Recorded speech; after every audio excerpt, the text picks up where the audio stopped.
अम्मा, ये तुम देख रही हो? तुम्हारी गैर मौजूदगी में अब्बा हमारा दूसरी औरतों से अफेयर चला रहे।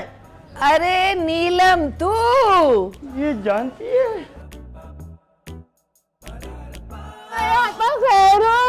हाय मेरी नीलम बहन। हाय मेरी आपा, कैसी हो तुम? मैं बिल्कुल ठीक, तुम ठीक हो? अल्लाह का शुक्र। हे कितनी अच्छी लिपस्टिक लगाई है। और तुम वैसी की वैसी हो।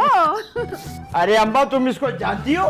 हाँ, इसके अब्बा मेरे चाचा होते थे, कजिन है मेरी। अब्बा या कुछ तो शर्म करो, मेरी अम्मी की आप कजिनों से चक्कर चला रही हो।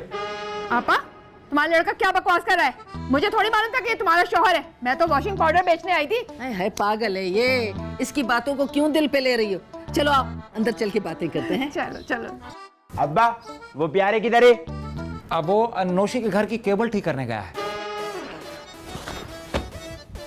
दफा कर, अंदर आ जा। चलो चलो आपा। हटो, पैरों में आते हो, हट जाओ, सामान उठाओ, चाय बनाओ।